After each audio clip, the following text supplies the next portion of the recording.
Good evening. I'm Dharmendra Gordon, and this is the Vegan Synergy Experience, number 28. This evening, we're going to go through the 17th life code. But before we do, if everybody could just give themselves the gift of taking a break from wherever you're coming from today, and just kind of settling into yourself, into your senses, and just noticing what's around you, and also any sounds that might be around you that you're hearing. And then as you take a breath, you just kind of settle into your body and feel your connection to whatever your body's making contact with, and just sense that your center goes down through and into the earth and connects you and roots you and grounds you into the earth. And also your grace connects you with the sky above and lifts you effortlessly up and connects you with the stars and spirit. And then from your heart, you just sense the connection to all of life through the heartbeat of life, through you and through nature and through all living creatures. And just acknowledge your connection to the earth and the sky and to life.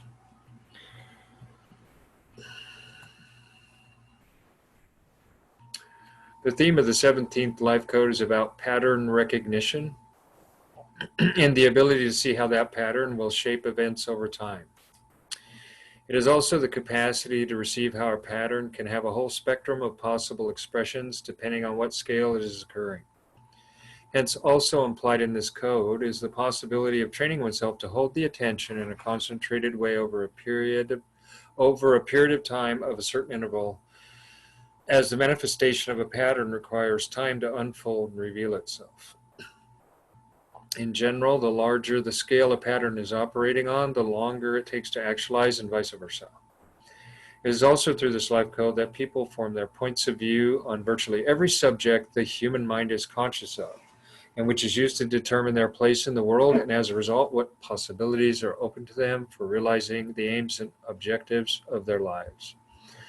One of the interesting things about pattern recognition is that it allows one, through understanding how patterns work on many different levels and scales of influence, to project, with at times astonishing accuracy, how various events will play themselves out through actual life events. This skill of prescience, that is to accurately predict the course of future events, relies heavily on the ability to translate pattern recognition from one scale to another with a relatively high degree of precision. And it also entails the correct interpretation of exactly which pattern is operating on these different scales in order to make that accurate prediction in the first place. The shadow of this life code is firmly entrenched in its fixated view of life and is only capable of seeing anything from a place of unconscious reaction to whatever is occurring around one.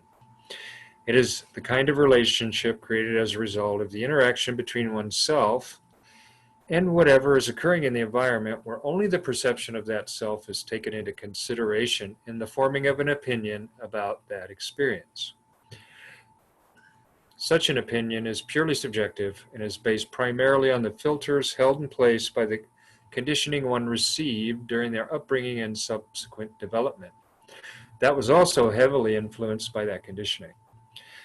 This type of position in relation to everything having to do with persons, places, and events, for the most part, is rather narrow-minded, as it is only capable of seeing things from the position of the false personality, which in itself is made up of all those well-intentioned images acquired from others for how to live your life. These images are the inner guidance systems in terms of what the correct thoughts, words, and deeds are, to be employed in all the various situations that may arise for an individual functioning at the shadow level of this life code.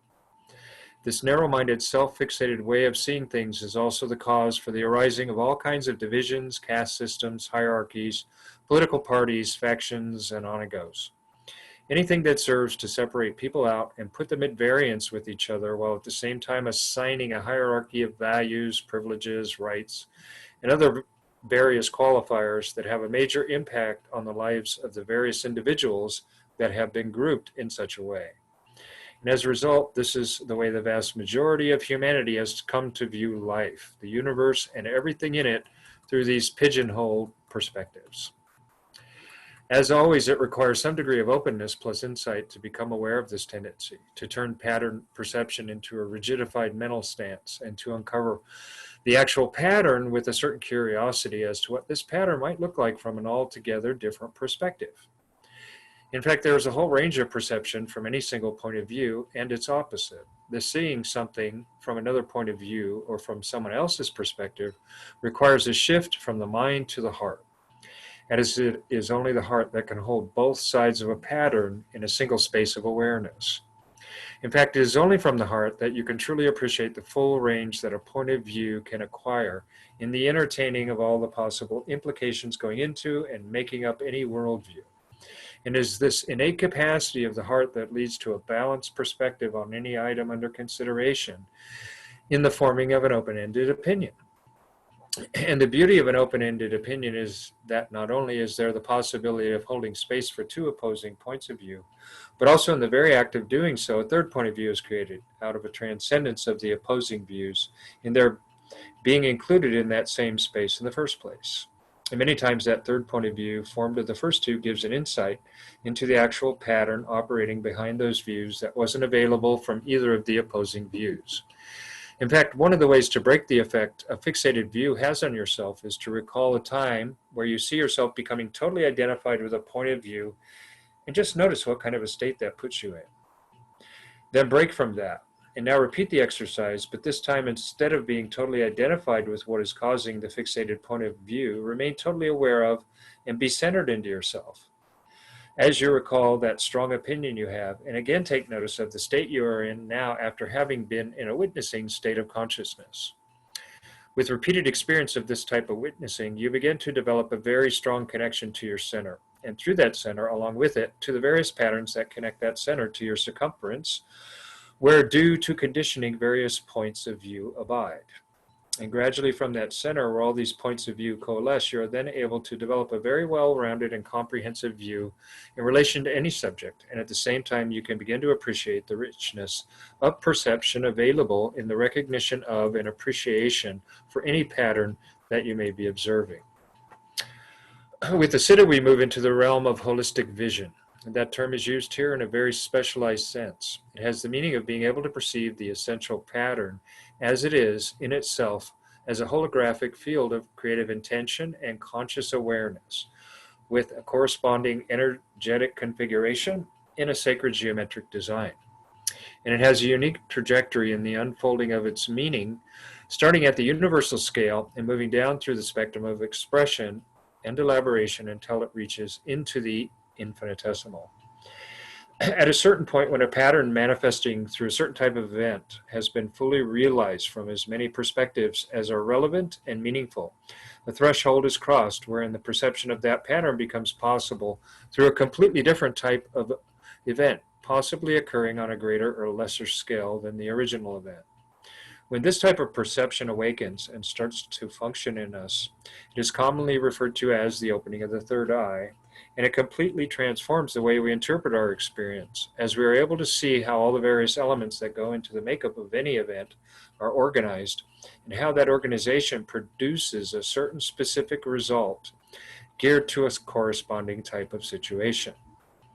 We start to see as we begin to realize how reality organizes itself into meaningful gestalts designed to combine into myriad different forms on all scales and throughout all dimensions of existence as a way to experience the fullness of its possibilities as it constantly transcends the boundaries of its prior limitations through new experiments in the laboratory of the grand universe.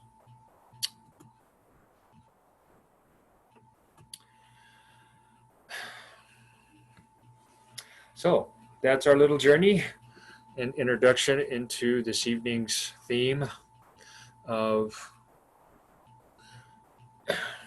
the designs of the Spirit. And what I'll do is I'll screen share so we have something to refer to, at least as each one of us start to do our share on this. So for me, this is really, this life code is very connected to the collective stream of consciousness that moves through us, through our genetics, and connects us into the collective. And it's also I guess you could call it the masculine logical side of things. And it's just interesting, especially from the point of view of a vegan, just how much people are fixated firmly in their belief in what they need in order to, how shall I say it, get nutrition. That people we're just so firm, we just have such a fixated view as a species about the need to take the life of other living beings in order to support our own life. And just saying that, it's just a contradiction. The very statement is a contradiction. You're taking in order to get. I would think you'd want to be, if you want to give yourself something, you'd want to feed yourself from something that's giving, like the earth that gives of itself with plants and things. They come out of the earth naturally. And so it's just surprising to me that, and very powerful how fixated views are when you start to see things from a certain point of view. And it's so, I mean, in order to continue to be somebody who, once they've been introduced to what veganism is and what it's about, the way of peace and not harming and not absorbing anything of violence into our own system. But it's not just about that. It's also about the fact that we start to maybe think a little bit beyond our own selfish needs. Because anybody with this fixated view has a very selfish way of looking at things, and only they matter in that equation. Anything outside of them is there to serve them. It's all about them and what they can get out of it. So it really, a fixated view really also influences how we act and how we behave in relation to life around us and what we think we need to take from it in order to ensure our survival. Let's see. And that's kind of how I want to open it tonight from the collective. I'm just trying to see if I have anything on a personal note that's, yeah, I guess the only thing left that can come up once in a while is, and it's just something that kind of is in the back of the mind sometimes when I'll either be listening to other people or expressing myself, is this kind of hope that my unique way of viewing and expressing my point of view will be something very special for other people. So, and I think that's a little bit of a fixation, that I want some special attention for the way I view things.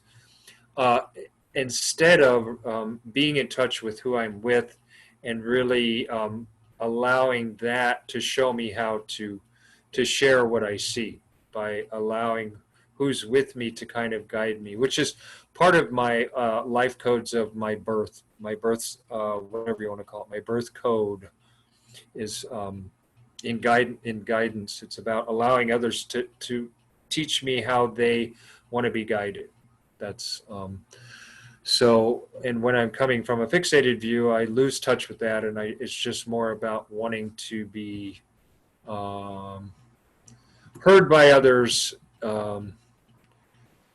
So, okay, yes, Nancy, I can do that. I hope. There we go. Can you see it now, Nancy? Okay. All right. So I think that's enough for now. It's just for me, it's just seeing how we get lost in our own little world and forget that we share the world with others, and then we enforce a view onto that world that we want people to accept, and it's very selfish. So that's kind of what happens for me when I get lost in the shadow of this life code. Okay, I'm good for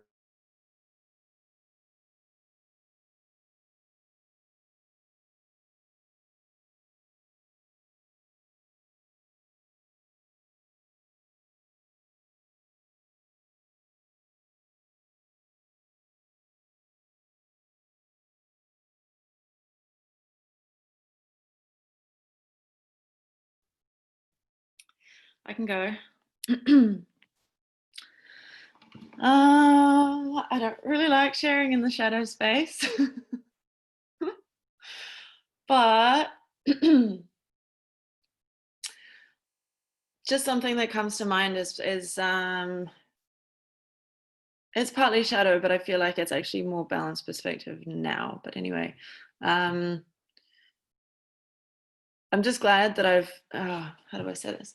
I'm glad that I've come through having had very fixated views of how to do things activism wise. I think I've probably shared this before, that I've kind of come from, over the last few years of activism, I've been very much involved in lots of different groups and kind of swung from one side of the spectrum or one direction that seems to be now quite a certain way, to another direction that is a very certain, very kind of far left kind of way.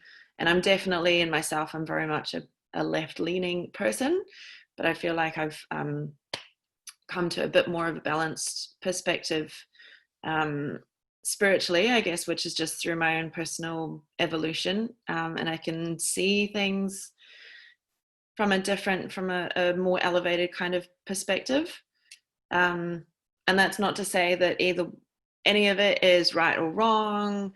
I just feel that my perspective is a bit more balanced than it has been my perspective personally. I'm just talking from my own personal experience and my own personal evolution, that I have been very fixated in the way that I've wanted things to be done or felt that they should be done.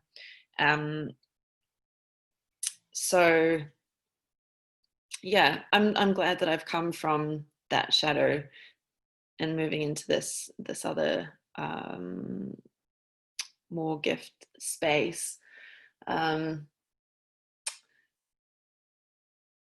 again, and that's not to say that I don't have fixations and feelings of like things have to be done a certain way. I don't know, this is kind of a hard one.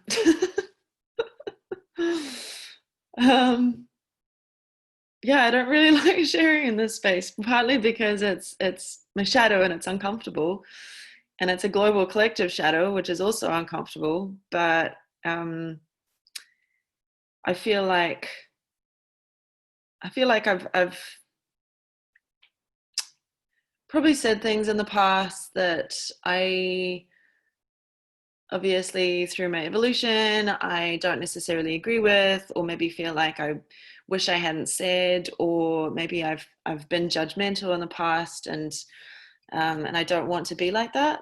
I don't want to come across as judgmental or angry that people are a certain way or that they've got their perspectives. I guess that is this shadow, isn't it? It's this fixated, what's it called? Fixated view. Yeah, I'll bring it up again. Hang on. I just like to see people, but I can also leave it up if we want to do it that way. That's fine. Fixated view, yeah. Fixated view of life, capable of seeing anything from a place. Can you make it even a little bit bigger? Sure. Whatever is occurring in the environment. The text is very narrow and it's small, so it's a little hard to read. That's better. Okay, thank you. Lucy? Thank you. Yeah.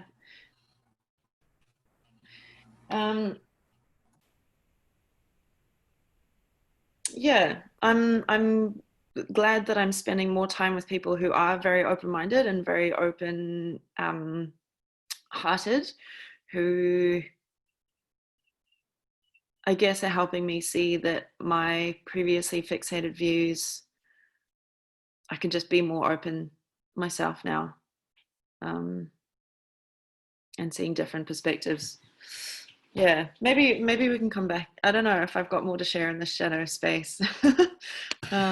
That's cool, Lucy. I mean, you're saying a few things about the nature of shadow anyway. It is uncomfortable because mm, it's based in fear. It's based in our mind. It's disconnected from the body. It's dissociated. It's cut off. It's it's not unified. It's broken. It's, you know, it's everything that makes life and the way we live it.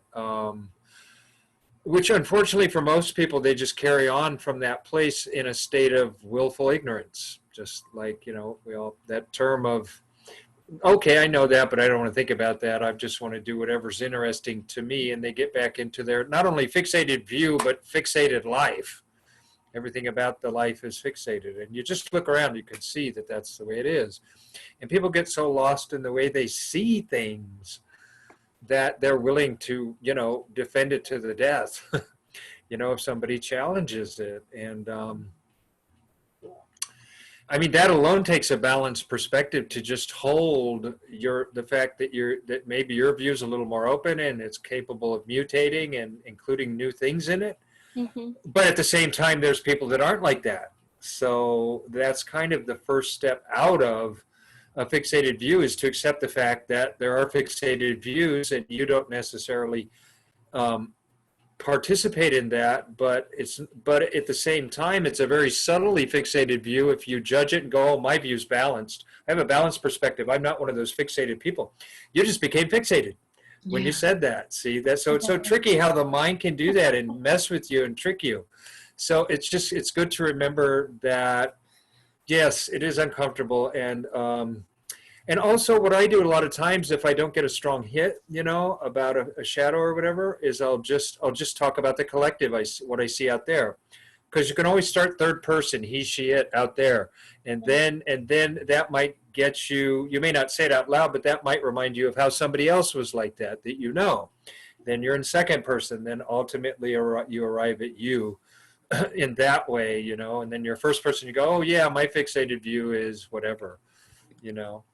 But you don't have to. You can also just share, you know, because these meetings are not just for us. They're also for everybody who's watching, because hopefully we can create a space of such a shadow and a gift and a siddha in each place that everybody who watches can literally jump into those spaces with us, you know. So it's okay if we even talk about just like I did, like I started just going in from the collective and doing it that way, and just saying, well, this is what I see in the world, is there's just so much fixated stuff, you know, out there. But anyway, I mean, I thought you did pretty good. I thought you did pretty good to start there. Lucy. Yeah. Yeah. I mean, I'm looking at my even over the last few weeks of things that I feel like I've. Oh, hi, Tim. Welcome, Tim. I'm glad. Oh, wonderful you can make it. Mhm. Love the way you express yourself. Welcome. Yeah, I'm really seeing how the expression of some of my views, even recently, have come from like being triggered from my own traumas that I didn't even realize were traumas, to be honest. I didn't realize I was still traumatized by things that had happened, you know, ages ago. Some of them I obviously do know about, and I'm working on those specifically, but there's other things that have come up now, looking at some of my posts over the last few weeks even, of seeing that I have been triggered by stuff that has shown me like, okay, well, I've got a fixated view there. I need to work on that because of X, Y, and Z that happened, or you know, maybe I can see things from a different point of view, and listening to them and listening to other people's point of views, and not being, and consciously like not allowing myself to be too triggered by them, and just trying to be open-minded to how people are feeling and how people see things. So yeah, I've definitely still got them. I know that they're there. It's just I guess it's a process of like coming to realizations of what they are and where they come from and what the triggers are and why I might be upset by something. And yeah.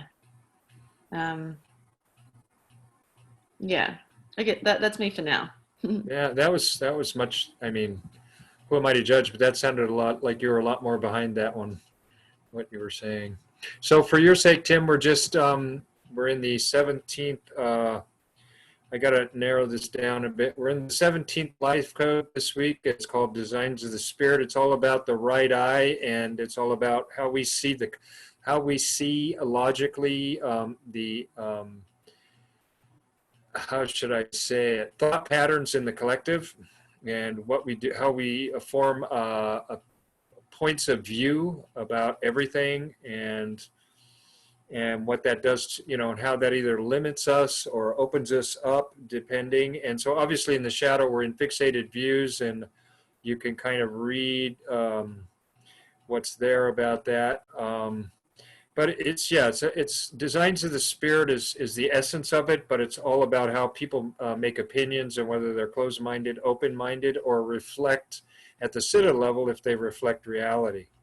And then it's just your unique expression of how you logically see the patterns. It's also about pattern recognition and that kind of thing, and how patterns take shape over time, and being able to read patterns. But then based on that, whether you close down and create a fixated view, or you learn to accept the opposite because it exists, and then learn how to create a spectrum from your point of view to the opposite, etc. That's the gift. And then, of course, the Siddha's all about seeing the pattern as it is in existence on all kinds of levels, and that patterns function on many different levels of existence. So I think that's enough of an intro. And so far, I and Lucy have gone into the shadow aspect of fixated view. So that's where we're at, and I'll stop talking so either you or Nancy can share if you feel like it. I'll be happy to say a little something. Well, unless Tim wants to go because he just came in. So the first thing that occurred to me was how it was like this constant, for lack of a better word, I'll call it battle between, the fixated view and then being, a balanced and a holistic view. It seems like it's almost like the human condition, that we go have some going on all the time, because on one hand we have to survive, and we live in a culture that kind of makes that hard to do, and with all the unrest going on right now. So to a certain extent, we have to think of ourselves, but at the same time, we don't want to get so lost and cut off from that we, lose our basic humanity. And certainly going vegan and having the ethical perspective and all the other perspectives, we are thinking way past ourselves, as part of the holistic whole of life. But and then I was thinking, like, the three gods, the Hindi gods, the creator, the preserver, and the destroyer, where I see like something getting fixed. There's also like the status quo, and those are the great preservers of life, where you need that too. But if you get stuck in that, then you don't, then the ecosystem doesn't work. So on one hand, we have our times and our needs to be selfish, and then the other hand, we have to know when to let go of that and step into, the balanced, perspective of, well, we're part of the whole. And that's all I have to say right now. I'm going to go back to my kitties. That was a really good point you made there, Nancy. And it's one thing I'll just mention right here while we're at it is that it's not that there's anything wrong with the shadows. I mean, in order to even begin as a child to discover our human capabilities, we all start in the shadow. We all start with a fixated view because that's all we have. We have to be able to fixate on something so we can even pay attention to it long enough for it to impact us and allow an impression to impact our centers, that becomes, you know, some kind of a nervous system track in us that, you know, fires certain brain cells in a certain way that brings up an image so we can remember what it is, you know. So it's a good thing to just remember that, you know, it's, let me see if I can say this a different way. If you look at mammals or animals, they all have very specific or unique, or even, you could even say fixated ways of seeing things, because they're here to develop a certain pattern through their life form that eventually will go into, you know, all the patterns that we get when we are made to be human. So they're different powers, different empowerments, different ways of holding your attention on things. And the difference is, though, when you choose to focus on something, then you can also choose to not focus on it and go somewhere else. So if you think of it, you can think of a shadow in a good way as the most attenuated, or most, yeah, attenuated without losing what a genetic quality is of the expression of the gene, in order to tune into that gene in the first place. But from there, you got to grow. You don't want to remain stuck in the shadow, because then you have a fixated view and you're an old person who's very fixed in the way they see the world and can't change. And so that's what that leads to, this fixated view thing. So it's just interesting. And I know a lot that it's been coming up a lot, that it's always uncomfortable to share shadows and this and that. So here's the thing. What I'll say about shadows is, on that note, is then if there's no need to say what your relationship as it is to you and your life as a shadow. Make it into a you know, an observation that you share about what you see in the collective and how you see people around you and what happens with a fixated view in the world around you. You can also do that, and then it becomes something that might be beneficial to others.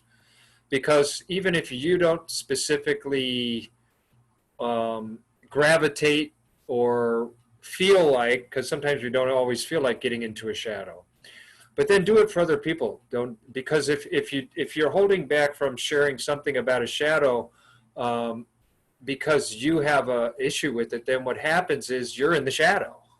Then you're doing a perfect example of what a shadow is. You're stuck in yourself, and you don't want to come out of your view that, boom, this is how I see shadows. I'm fixed about how I see shadows. I don't like shadows. I don't want to do shadows. But what I'm saying is, there'll be other people who see this video later, and maybe they'll learn something from what you have observed about how that shadow works in the collective. So you don't always have to put the heat on yourself. And I think that's where people might get into a little bit of a pickle and feel uncomfortable. You don't always feel like you have to put yourself on the spot and put yourself in the hot seat and kind of cough up some kind of admitting of what a shadow is in your life. Because many times in these meetings, I'll just talk about the collective and say that the fixated view, we live in a world of fixated views. It's obvious. And then it's kind of fun to share what you may have experienced or seen from the world in terms of fixated views and what it leads to. It leads to war, for one thing, because one country has a certain way of seeing things, and that's its national identity that whoever the head of the country, you know, propagates and sells, and then another country doesn't. And then all of a sudden they come together on a certain resource or issue and they can't agree. Next thing you know, there's war because one of them wants to have the final say, and that's all from fixated views. So there's a lot of things we can do with shadows other than just kind of bust ourselves on our own shadows. I think we're all mature enough to go, okay, you know, you can learn a lot from shadows at the collective level of shadow, which is deeper than the individual. And if you're cool and you're clean and you feel pretty good with the shadow in yourself, then step it into the collective, you know, and share what might be useful for not for others about what you might experience in the shadow. And it's okay. You don't. You also, there's no in these meetings. There's no have tos. So if you don't feel like sharing a shadow, you don't have to either. I mean, it's not like there's any rule about what you have to do or don't have to do. And with that, I think I saw, if I read correctly. Let's see. Oh, No, okay. I'd like to say something before we move on, if you wanted to move on, if that was the... Yes. idea now. Yeah. I guess from what I was saying before about not wanting to share from the shadow, it was more like it's partly, yes, it's partly because it's uncomfortable to be so vulnerable. It's also partly because these meetings are recorded and sometimes I don't know what I've said. And I think back and I'm like, oh my God, did I really say that? Or did I really like that opinion come out of my mouth? But that's partly for me and my vulnerability, but partly because of the collective and speaking about the collective and feeling like I don't want it to come from a place of judgment. But then even that's, oh, is the sound gone? Whose sound? No, I hear you. Okay. Nancy, can you not hear what we're saying? Okay, cool. Yeah. But even that's probably like a fixated view of fear of judgment, of people seeing me as judgmental, or like it's that whole there's a whole thing in there, probably in this fixated view, but also from the judgment, intolerance side of things as well. And my hope is that people watching later, or for people that we're going through this whole process live with now, like all of us here right now, we can all kind of see where each other's coming from and understand that it is all just part of our own evolution. And I guess I can see where sometimes in the past, either here in this sharing, but also in other ways, that I've had fixated views of what it means to be spiritual, what it means to be vegan, what it means to be all these different labels and like attachments to things. And yeah, I still definitely have those, working on them. I guess it's also fixated views of collectively of the way people see spirituality and the way people see us as vegans.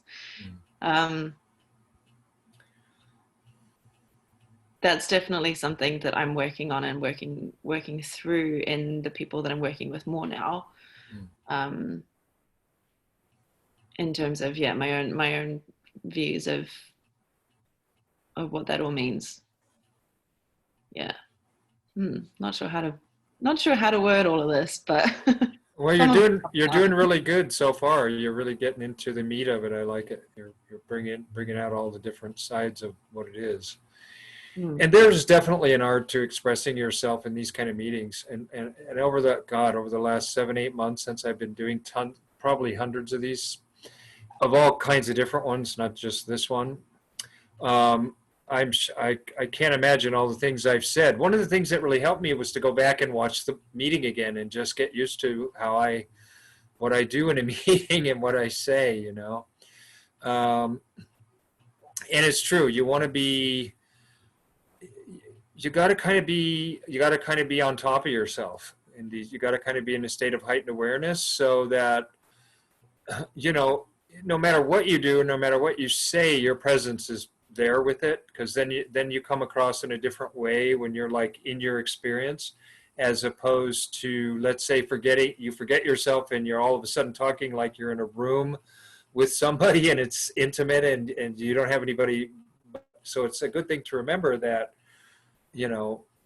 anybody can see this after it's over. And so it's just kind of getting, I don't know, it does take some getting used to, especially with shadow stuff, to put yourself out there. And my thing is I just do it because I want people to see that it's okay to do, and that eventually we get to a place where people can just be honest with each other, because then things can change just so quickly when you can open your space up.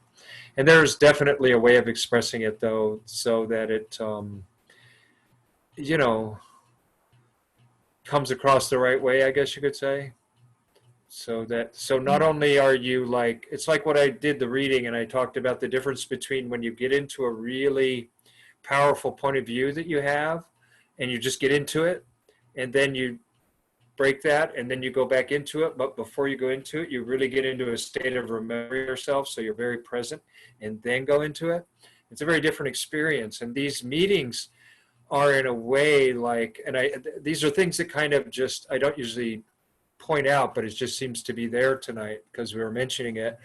It's really a training in doing that. It's just, you've got to be kind of in a witnessing space through the whole meeting. And so and that's why it's like a subtle training in a very deep form of meditation where you're doing things, but you're remaining meditative. Because ultimately the state of meditation needs to become like the place you come from, and that just means you're always present with yourself. Because, and the main reason we're not present with ourselves is we've been taught to be anybody but ourselves. And in doing that, you're not there. There's no place to put attention, because attention can only go where your essence is, and your essence is only you. It's not anybody else.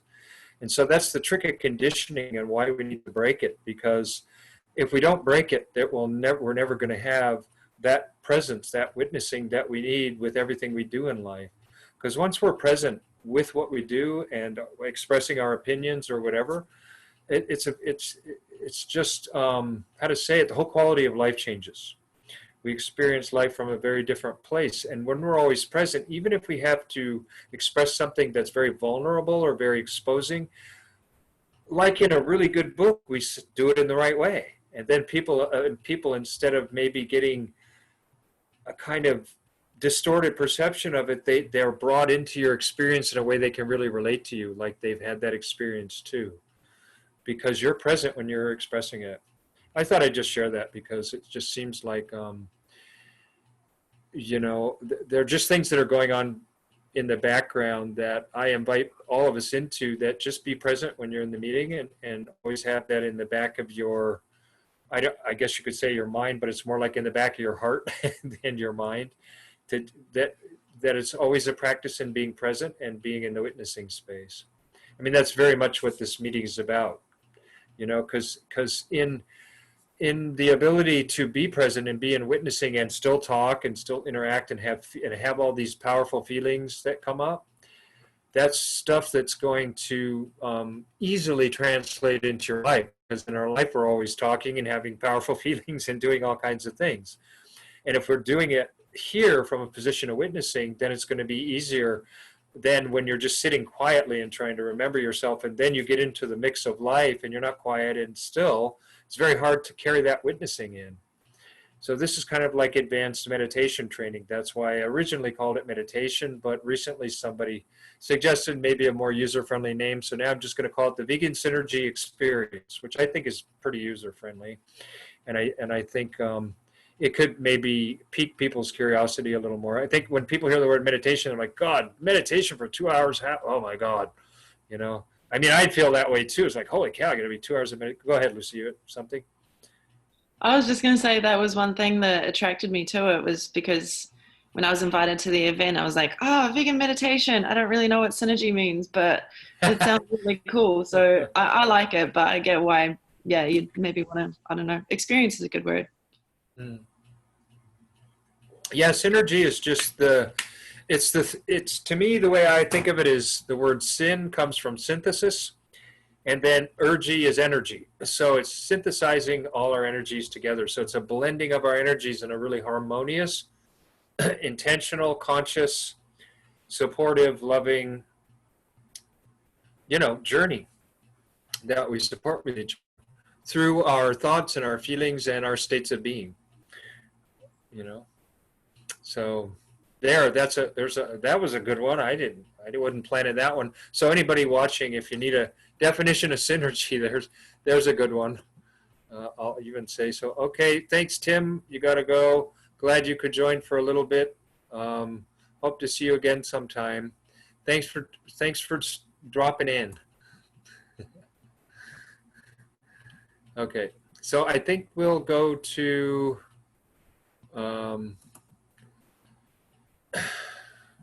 balanced perspective. Tim didn't have sound tonight anyway, so he couldn't have said anything. All right, balanced perspective. Always good to remember, you know, when we shift from the shadow to the gift. For me, I have to do something with my body to literally change my posture. In martial arts, they call it your attitude. Your attitude is everything from how you're standing to the gaze in your eyes, to the pace of your breathing, to the kind of energy form that you're holding, you know, the intent, like what you're planning to, how you're meeting the energy field with your so it's an interesting thing. So to shift your attitude, shift the attitude, the total state out of shadow and into gifts. So that's always a good thing to remember too when we're shifting. So balanced perspective, let's see. I'm looking into the world, first of all, when I think of balanced perspective, because I started in the collective with Fixated View, and we live in a world of fixated views. And usually when I see the other side of an argument, it's usually in the form of a debate. It's not really coming across as a balanced perspective. It's like this fixated view against this fixated view. It's like Republicans and Democrats. It's like, which one is right? I got this, you got that. So it's like a balanced perspective is more than that, because it reaches out and grabs both views and brings them into the heart, and just gives space to whatever, you know, whatever the perception is from either side. And without judging, it just feels what it feels like to move from one to the other, because no matter how much we may disagree with or think the view that's opposite ours is wrong, it's an incredible exercise to shift into and to put yourself literally and step into a position that would be opposite your position. And remember, because we're in your heart and it's the gift and you're in your heart, we were talking about this in an earlier meeting I was in today, you can't be in your heart unless you're remembering yourself. That thing we were talking about, witnessing, you're not really in your heart if you're not remembering yourself, because you have to remember yourself to be in your heart. And by heart, I don't mean feelings or emotions. I mean the state of compassion, of to be in touch with what a mother feels like when she's with her child, and how much attention she gives that small baby, that no harm comes to that baby, and that there's awareness of everything about that baby. It's that kind of heart is what I'm talking about. Hi, Shant. Welcome. Hello. Hey, we're just in the middle of the gift. I'm just starting, so just you can hop in whenever you get a chance. But for now, just welcome. Great, thank you. Yeah. Yeah. So it's an amazing thing to do. And then what happens is, from that opposite perspective, in my experience, when I do that, then all of a sudden, looking from there, I don't look back at the original opposite that I was in before, but all of a sudden I have a new opposite that I didn't even realize. And it reminds me of this story this master hypnotist did with a guy when he was deep down in trance one time, and he was having a problem with something and he couldn't get out of it. And the guy took him into a place where he was in front of a window, and he challenged the guy to think of how many different ways could you get out of that window. And so all of a sudden it was like, my God, and then of course, obviously, when he came out of the trance, his problem was solved, because he had 100 new solutions that he didn't have before. And so that's what happens when you start playing with a balanced perspective, and you go opposite, but then from that opposite, you've already shifted, because you came out of the position you were in to get into the opposite. So that's no longer opposite anymore. So that new position you're in, and I know this is going to be interesting, it's a bit mind twisting, but when you're in that opposite position, there's a whole new opposite you can get into. And what it does is just a way to open your perspective, so you can start to see that there's a lot of different ways you can take a look at something, and you can start to question, and it develops your ability of inquiry to take a deeper look into things. You know, to start to take a step out of a really rigid mental stance, you know, that believes in only one thing and it can only be that way. And then all of a sudden, but wait a minute, that's just the way I see it, you know? It's not necessarily the way it is. So that's just kind of the collective. And for me, um,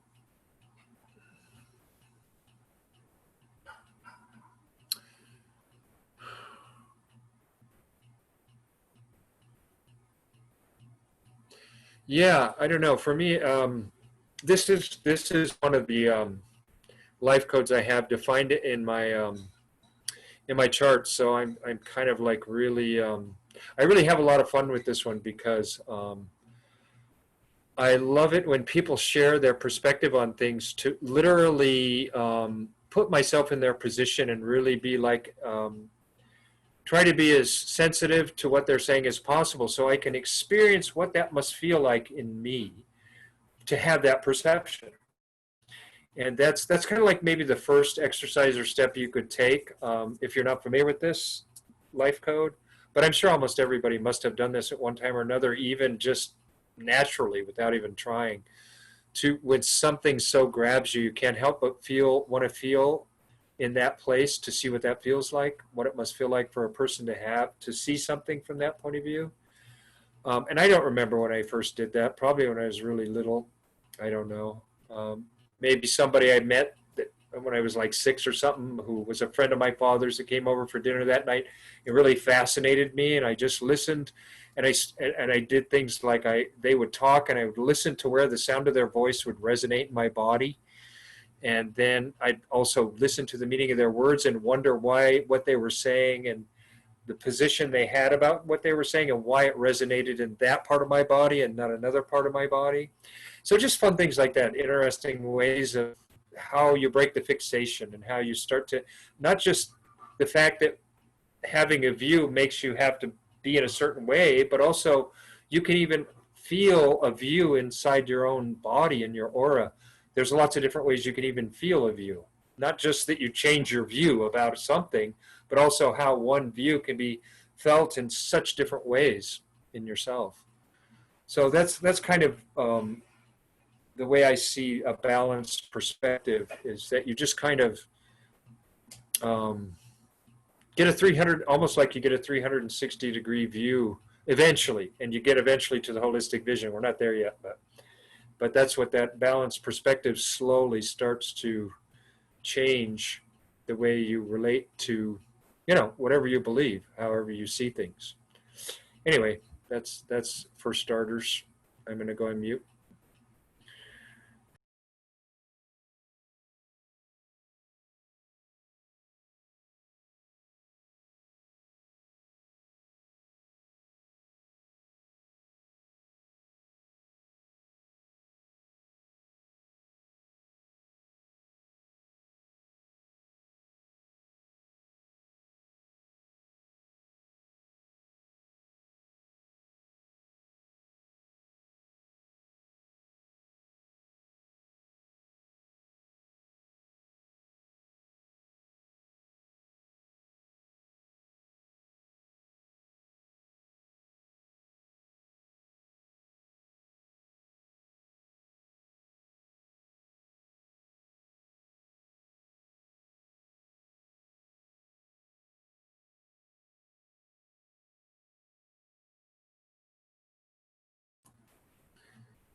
I can't pass this by in silence, but one balanced perspective, which we all just experienced, was silence after talking.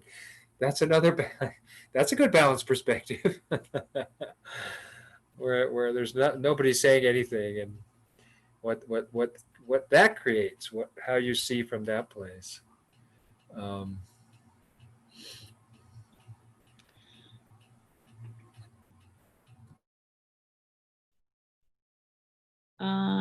Yeah, I'll share.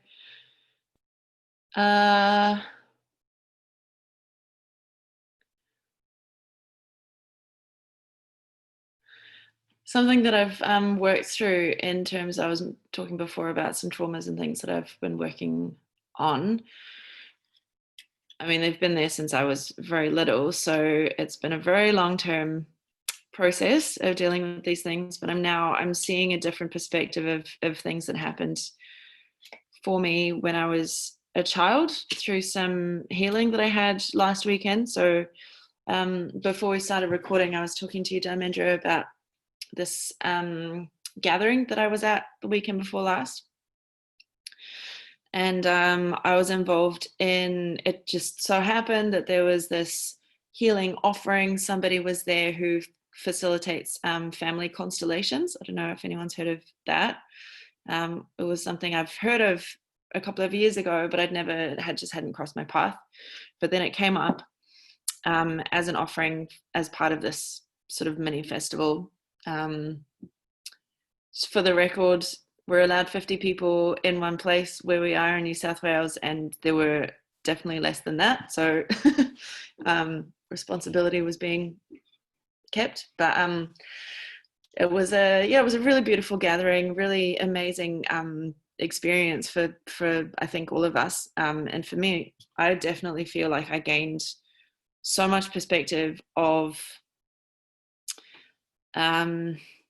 through this family constellation experience that was facilitated for me and my family wound that I wanted healing for. Or I came and basically what happened was I ended up feeling called to being part of this experience, not really knowing what it was. And I turned up kind of late as people were finishing off sharing their wounds that they wanted to have healed. And the facilitator explained to me as I joined towards the end of the circle, like, this is what we're doing, introduce your family a little bit and the wound that you would like to have healed if we can. And I did, and I just felt called to just be really totally real and vulnerable and just express that I really would like a wound healed that I feel with my mother who passed away when I was little. And we ended up having that, the constellation was around that, and I feel very honored that I was able to have that worked on as a group, as a collective. So there were 12 of us in the end working on that wound for me, and it was just the most incredible experience, and I really felt like I gained a huge amount of perspective of the way of where my mum was at when that happened.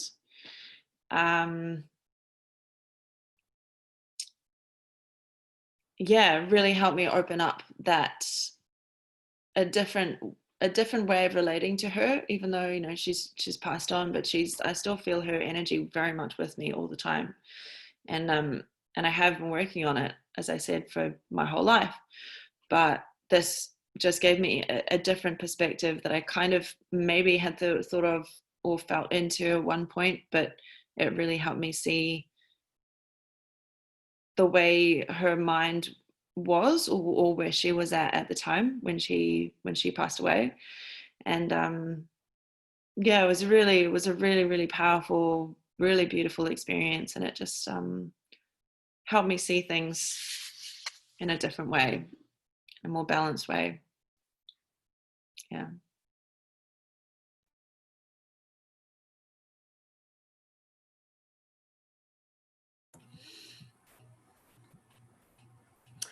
Yeah, thank you, Lucy. That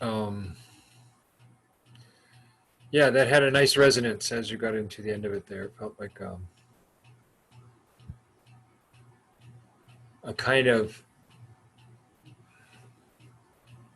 cleansing, I guess you could say. It felt like a cleansing and a flowing of energy again.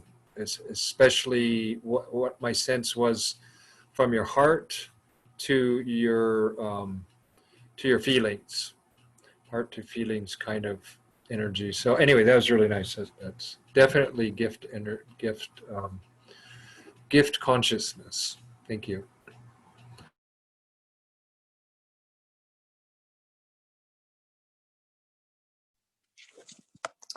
I can share a little bit.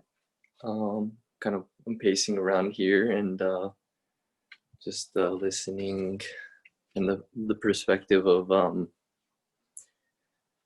the balance feeling a sense of balance, and there's a dynamism to it in the flow.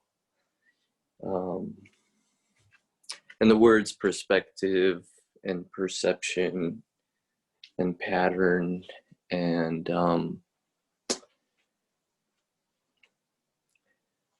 feeling the freeness or the openness of that flow of just back and forth, and just tying it to me and my life and where I'm at. I relate to the family ties of things, and I had an experience of reconnecting a little bit with my sister yesterday and sharing a little bit more about where we're at,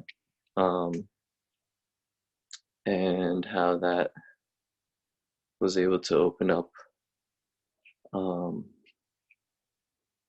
I am searching right now, I guess, for the thing, because it's like the feeling that I'm expressing. I think I'm ready for a change. I'm ready for a shift, and my inquiry is where does that, or how does that get established? How do I establish a feel in myself of that I am changing, or that I am in the change? And it's like, I guess it's the question of like from one perspective to another, and to anchor or to stabilize into that new or that next chosen perspective, and then the perception that reveals the whole new field that shares or that opens up once I'm in it. Because it's like I've been here and I've been looking at it, and I've taken in a lot of the things and everything that is in this perspective. Now I can move into, or I can, I'm open to discovering what that other perspective is, and to, once I can sit there and feel it, then I can like take in the surrounding perceptions and gifts, and what, discover what I'm doing there. So yeah.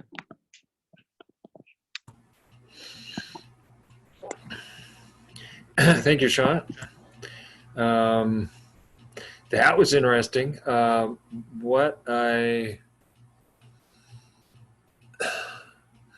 It's like there's a question that comes up, and that is, how do you know you're on to a new perspective? And I think that is probably the first step in making a shift. And I pretty much have seen in my life that shifts always come from a gift space. That your genius is coming in and it's nudging you to shift your angle a little bit on whatever it is you're looking at, so that you can get a different take on it. And once you get a different take on it, it's like maybe something will occur to you that wasn't occurring to you before, that opens a door. And in that opening of a door, you find that there's some resource there that you weren't seeing from the old perspective. That's kind of what I'm picking up that is being shared there in the last sharing. Is just so, it's like that. And so the question is, how do you know when you're aligned to a new perspective? So I think that's a good one to just leave open as a question, because I think that by keeping it open, that something can change, something can shift. So that to me is like a good place to be. It may not be comfortable, but it's rare that in the way we've been taught to be comfortable, it's not really comfortable. It's more like stuck. So it's good when we feel some uncomfort sometimes, because it means that we have to shift, we have to change, we have to move out of the stuckness, that life is telling us we need to do something. So anyway, that's what I'll say with that. And we'll see if Nancy has anything at this moment she might want to offer about a balanced perspective. I'm feeling more balanced this week than I was the week before that. But I'm very distracted right now, so I probably shouldn't speak at this point, but I'll jump in a little later. Thank you.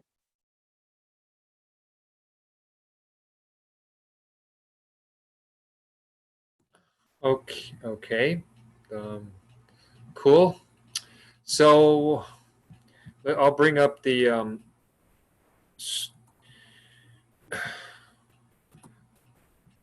PowerPoint one more time just to start it off, but I'm not going to leave it up for very long because I like it when we can see each other. I'm trying to get it to shift a little. There we go. God. I can still see everyone off to the side. Yeah, no, I know. But I like to see everybody in the whole picture. I mean, to me, if I was watching a video, I would rather see people in their expressions and their sharing than this for the whole thing. So in my meeting, that's what we're going to do. We're going to watch this a little bit, and then we're going to see everybody. That's Okay. just how I'm going to do it. But so while I'm doing my sharing, well, as I get into the Siddha, just kind of really absorb what it's about. Because we used to all do this together, all of us, and we never needed these before, and we did just fine. So, I mean, it's a good thing now that we have them. It gives us more. But my aim is just to use it a little bit in the beginning of each stage, and then you really just start to absorb the experience. And then I don't really care if you remember the terms or not. I really care that you tap into the frequency and just share from that space, because that's really the idea. Because we're about accelerating consciousness, not so much about how to say it right, or, because what we're doing, if we get too caught up in this, is the mind comes in and takes over, and then it kind of messes everything up. And what we're doing now is we're shifting into our being, down in our belly from our heart. We're going to an even deeper place, the Siddha, and we're tapping into what makes us feel the connection to the life force through our belly. And it's really not hard to do. You just go down there and you intend that from there you expand out and touch everything from your belly, from your center, which is about two finger widths down and 2.5 finger widths in from your belly button, more or less, or could be three finger widths down, but it's somewhere around there. And if you tap into that place, you'll feel the livingness, the living energy. And then if you, with your intent, if you just say, how to say it, you see it, you kind of feel that energy with your will. You will that energy just connects with everything, because it is connected with everything. So it's really a matter of being aware that it is connected with everything. But the way you do it from our side is you say, I'm going to will myself in a connection with everything, or intend. I intend that I'm connected with everything. And then when I'm tapped into that space,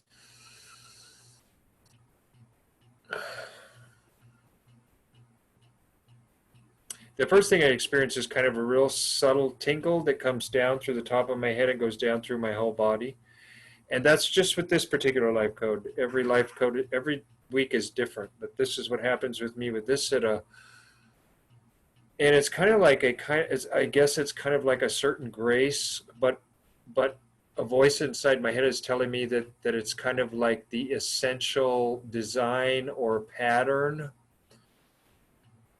that the life force is experiencing through me as me right now. And so the holistic vision, the way it's opening up for me is that I'm realizing that even outside of my witnessing presence, which is pure awareness and has no pattern, what that awareness is experiencing is literally myself, is a pattern of the whole. And that all of us human beings are a universe, are a microcosm, which just means the universe on the smallest scale possible a universe can be. And so as I tap into that, I can sense that the center of that universe is in my belly. And if I really allow myself, with my awareness, not my imagination, with my awareness, to tap into that place in my belly and feel that center from which I'm arising as a cosmos, then I actually, and I invite everybody not only here with me now in this experience, but also who watches later, I invite you into this experience of tapping into your center as the center of you as a universe, and feeling just how much space there is. That there's, even though we're this very small creature, relatively speaking, there's like a boundlessness. There's a spaciousness to us as a universe, with us, you know, the source of which is in our belly. And that's kind of like the origination or origin of this form and this mental being and emotional being and causal and all the different vehicles that make up this person called Dharmendra, is patterns within patterns, more subtle patterns, and patterns that are even alive and intelligent and conscious and aware of themselves as patterns, such as myself and such as my fellow voyagers here this evening with me. Yeah, it's very fascinating to experience myself as a holistic vision. And to be quite honest, before I stepped into the Siddha, I had no idea that I was going to actually be taken directly into the experience of myself as a holistic vision, which I am also understanding now is that that's the true meaning of holistic vision, that once I see myself as a whole, a wholeness, as a universe unto itself, then it opens a possibility for me to have a multidimensional point of view about anything, because everything is connected through the center of itself to the source of everything, and hence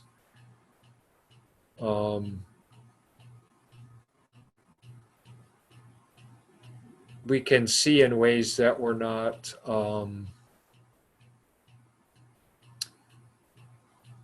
thinking maybe we could before we entered into a holistic vision of ourselves.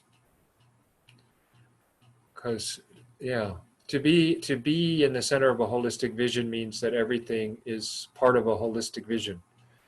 And so I'm within a holistic vision as a holistic vision, having a holistic vision about this holistic vision. There, I said it. That wasn't easy to do. Okay, I think I've had enough.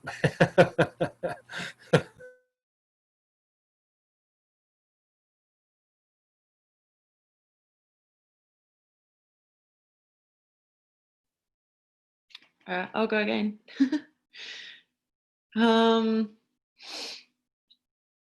I really feel excited that what I'm seeing within the groups that I work with, within animal rights and outside of animal rights, is that this holistic vision seems to be coming more to the forefront, and people are becoming more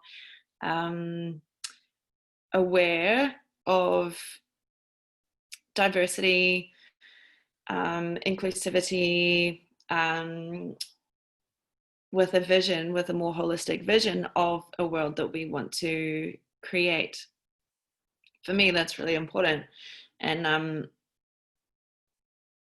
that's definitely reflected in the work that I have been doing, and that I am going to be doing a lot more in the future. Is not only cultivating a balanced perspective and helping other people see a balanced perspective, but helping others see what their view of, or their holistic vision is of the future and for their lives, and the way that that's kind of manifests through their work and their embodiment of the holistic vision, like how we embody that vision that we see for the world. What does that look like, and how do we embody that in our everyday lives as well? Like being vegan, obviously, number one for me. But also I want to be inclusive, and I want to be conscious and compassionate for all beings, all life on the planet that we share this planet with. And I am seeing that in a lot of the people that I'm working with, the different groups, whether they are vegan activists or not. Hey Denise.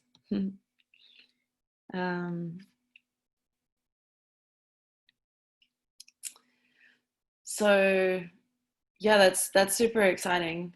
And on a spiritual level, through my own evolution, I guess I'm feeling like that's really coming through in my my own journey, in the sense that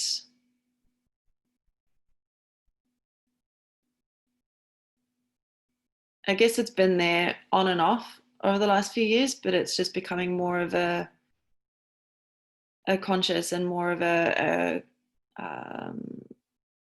focused awareness now, is that this is really where I want to be putting my energy. And so I really resonate with what you said a moment ago, Damendra, about how kind of opens, I can't remember the words that you used, but when you come to that place of balanced perspective, a holistic vision, it actually opens up so much more.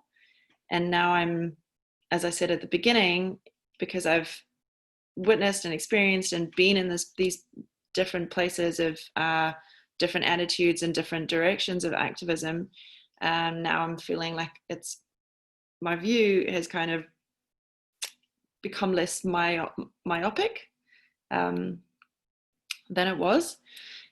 So that opening up of my perspective is opening up so many more opportunities as well, which is super exciting. And I can see where things are just going to flow so much more easily, and the fact that I can see with so much more clarity my third eye, as well as my actual physical vision, is changing so much. Like I'm seeing so much more. And then from a psychological perspective, I'm seeing so much more of where things are going to flow, and that the vision of my direction and my assignment here on earth, my mission, is so much more clear, and it's so much more defined, and it's so much more expansive. And it's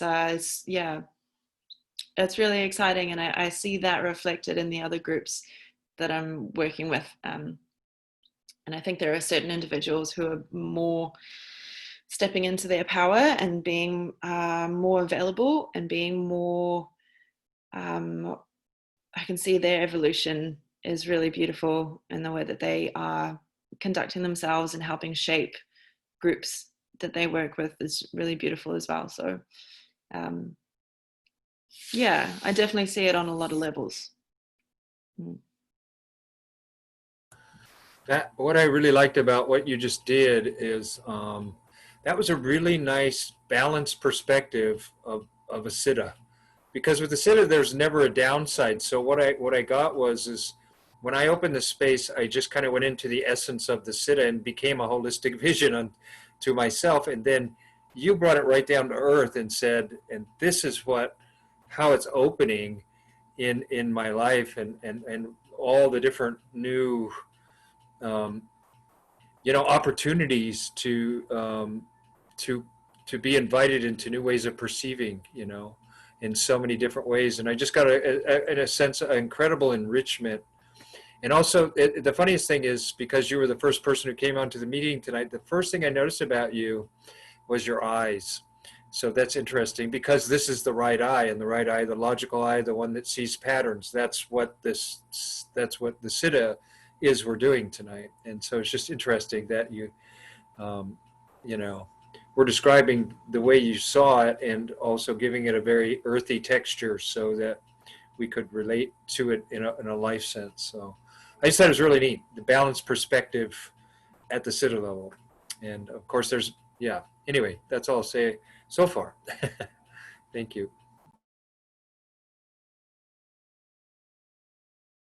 So, yeah, we're in holistic vision now, the Siddha of the designs of the spirit, which is the life code for this week. We're in holistic vision, the Siddha.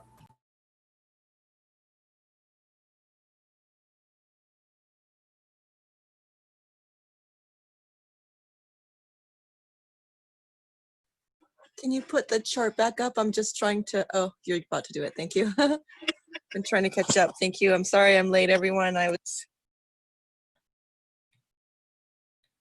had stayed up all night, so I was sleeping.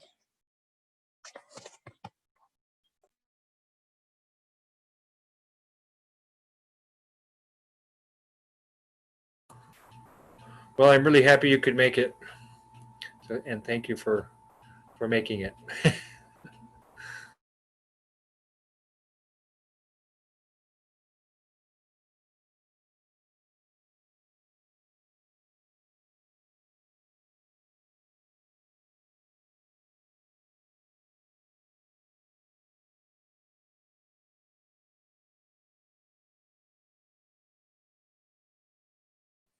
Yes, I love this space, and this is one of my favorite. I love patterns, so I'm just catching up.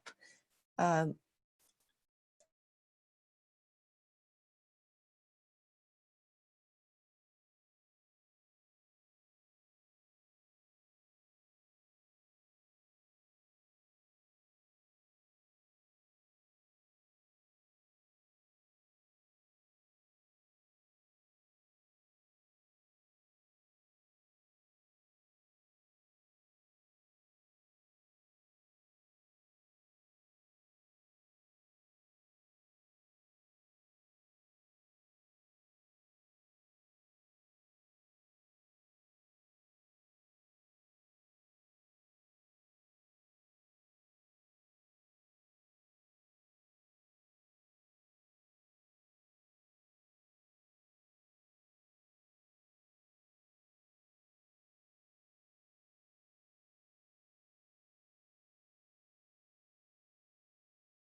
Has everyone gone? Are you guys just waiting for me, or is there someone else to go?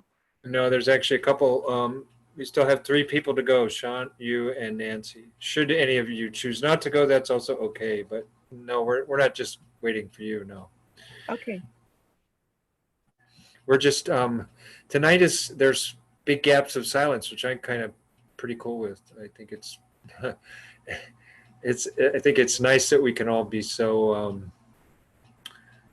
you know, okay with that when it happens. I'm more in a listening mode tonight. Usually can be pretty verbose. I feel like I'm more needing to just be quiet and listen. Mm-hmm.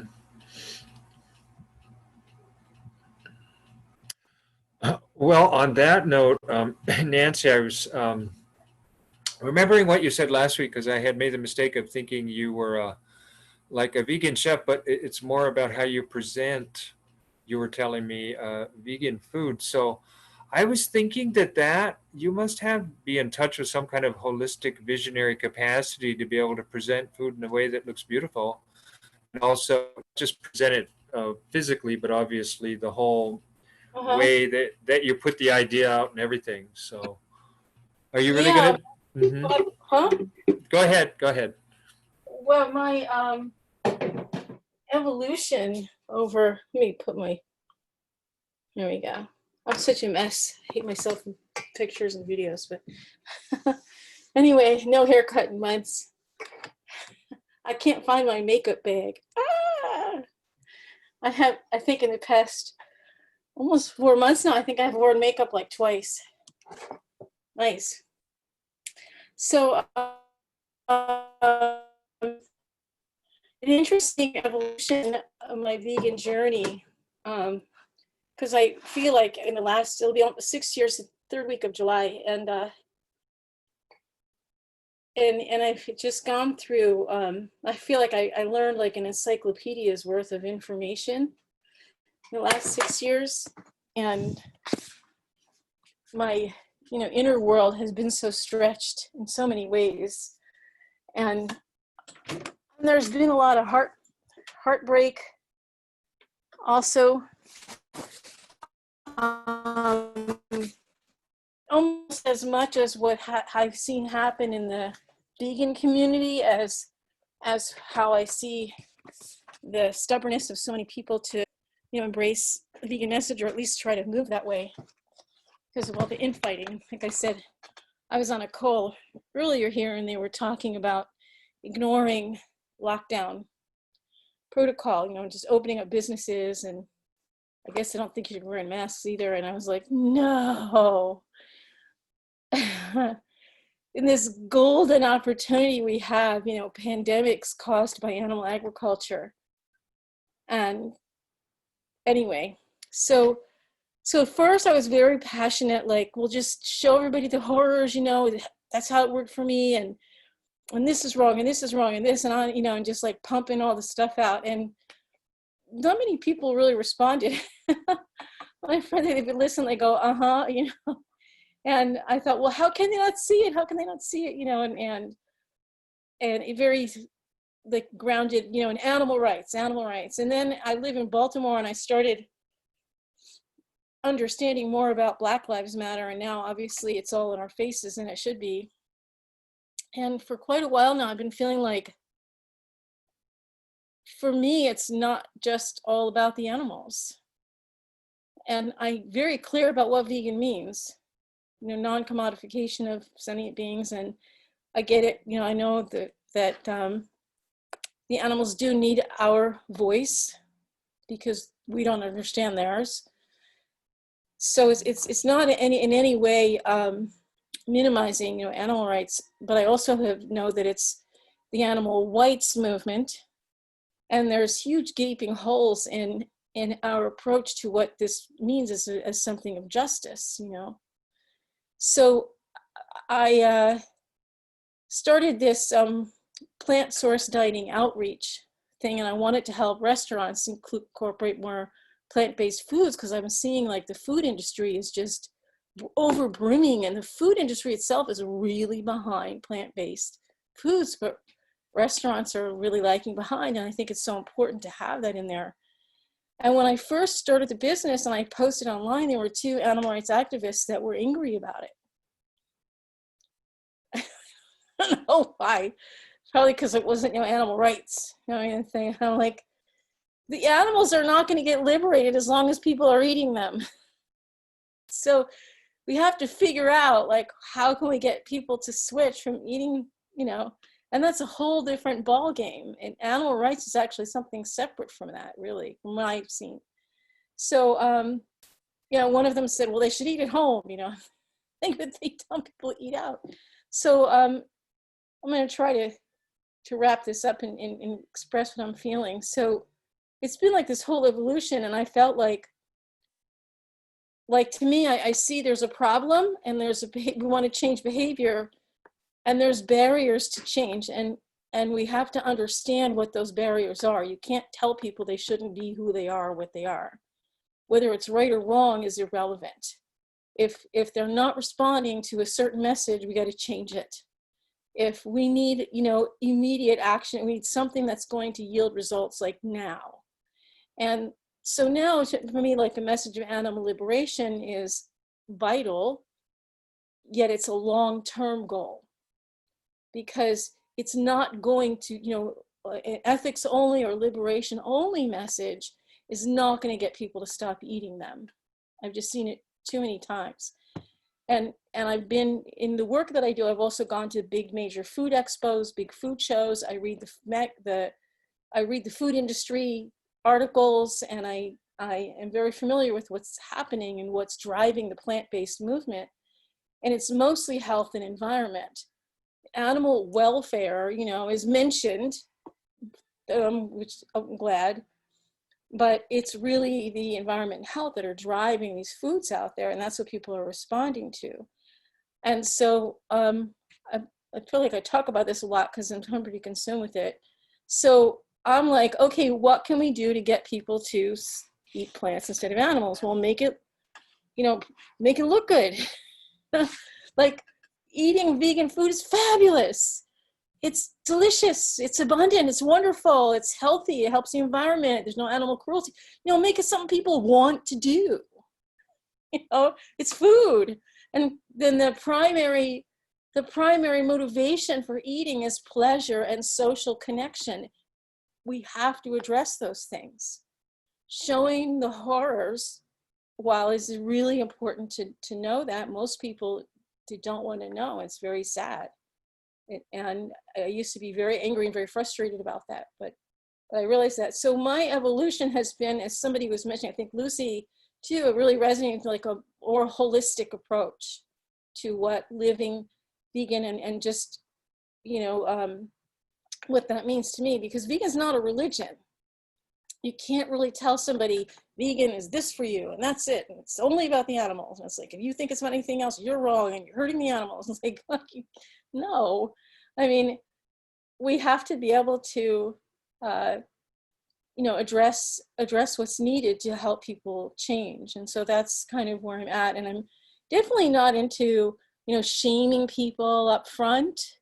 I think there are some posts I still see, people angry and shaming people as the animals. And it pisses me off to no degree, I'm sure, but in my upfront activism, I think that it really needs done with love and kindness and, uncompromising clarity, but you can give the same message, but frame it in a way that actually people can receive it and understand it and take it in, and that's so important. So it was really hard for me to explain what's going on with me right now, but I would just, the holistic approach is a good approach, and that's pretty good for the Siddha because we're talking about a holistic vision,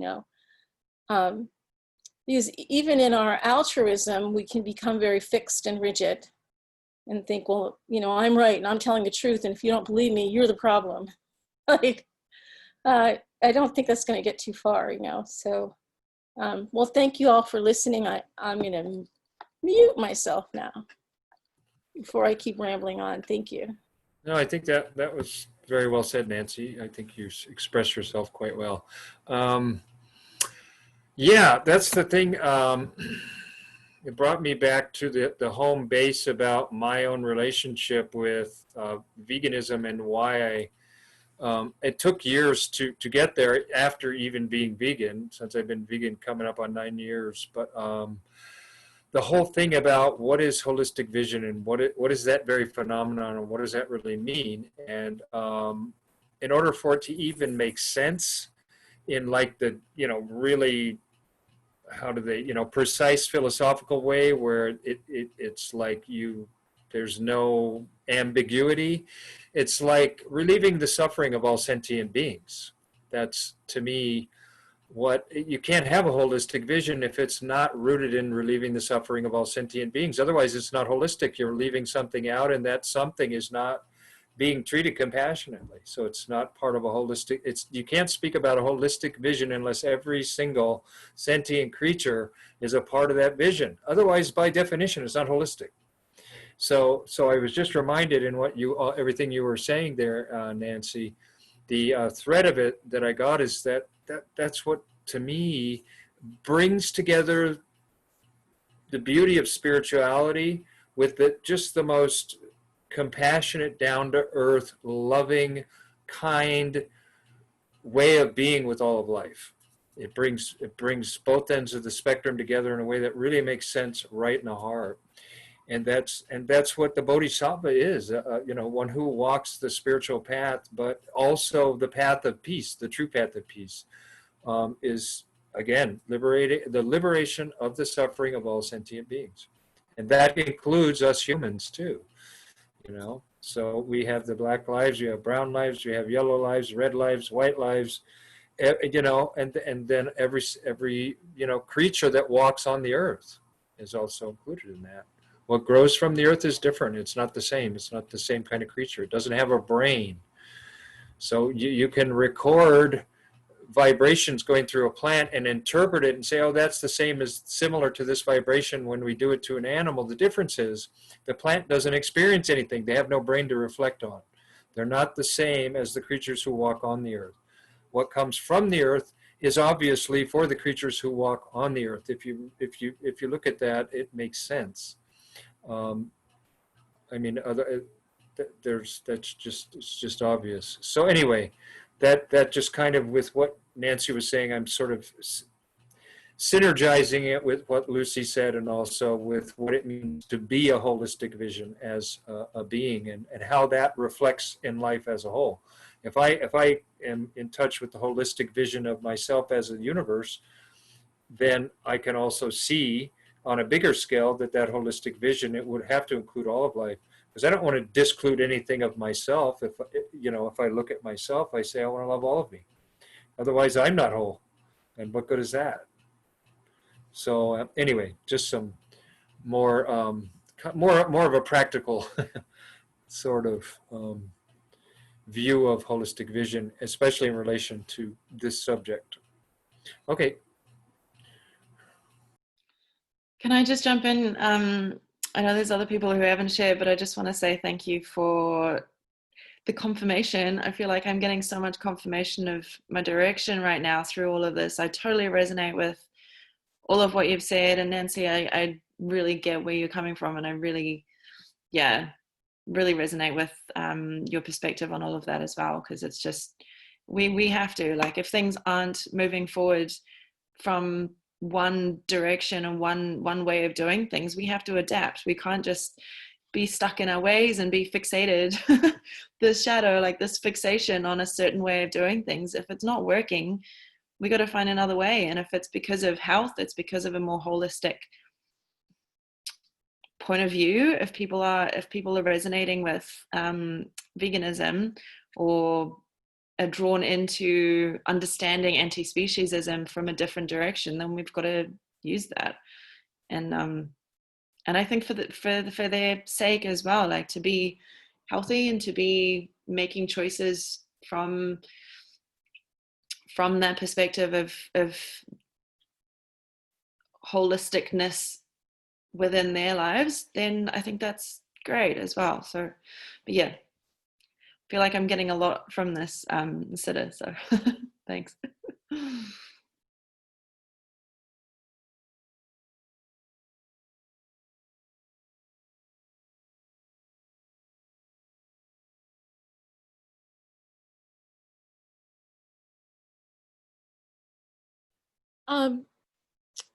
Darminder, am I saying your name right? This slideshow, the 64 Synergy Life Codes, is there a place we can access it? Do you have that anywhere? Or is it a big secret? It's not a big secret. It's in the process of creation, and I'll only show what's been completed. This is my creation. It's not something I'm borrowing. I'm making it as I go along every week. I just made this one this week. And I've laid out the blank slate for all 64, and there's a picture and my little logo, but I haven't filled them in yet. So there is no wheel that's up there. Do you have a slide of that? It looks fascinating, but I can't see a thing in it. What are you talking about? So to the left of the text, on the top left, there's a big wheel-like thing. Yeah, that's the big wheel-like thing here. Look, that's all that is this right here. That's my logo. That's Accelerated Collective Evolution. That's my logo. We have a lot of text in there and stuff. It's pretty cool. Yeah. Well, and that's even changed. This was an older one, and it's got new stuff in this area now. Well, fascinating. So that shifted a little. But anyway, yeah, that's something that I hope someday I can share with all you guys, because we are going through all of these. This is the 64 we're going through over here. But this is how it happens throughout the year, and it's not in the order we're going through it in 1 through 64. And there's a reason why we're going 1 through 64, but I won't explain that tonight, because I'd like everybody to have a chance to share the Siddha if they would like. That would be Shant and Denise if they feel like it. So I'm going to let that happen. We will get to that at some point, I hope, because there's some really unbelievably cool stuff in that diagram. And there is another group I'm in, but I won't talk about that right now. But actually, you can do, because you made it bigger, but then some of the slides getting cut off. Now, I've done a couple of Zoom meetings where I shared my screen, and it was much bigger. It looks like there's a lot of black space around this. Is there any way? It's only because I'm on a smaller computer, so this is all I got. It's a smaller screen. It's not such a big screen. You can actually click on the file. There is a way of filling up your whole screen with the No, slides. I know, but I don't like to do that. Sorry, I don't like to do a full screen because I like to have access to all my controls down below. I'm a tech guy. You can't take my controls away. Sorry. It's hard to read. I'm over here trying to read it. Like, okay. Well, what's important is that you get in touch with. You did it. You already did great, and I got yeah, it. I yeah. passed. Yeah. It's pass fail, and I passed. Shant or Denise, do either one of you would like to have anything to say about how the holistic vision and pattern recognition to the nth degree at the level of the Siddha?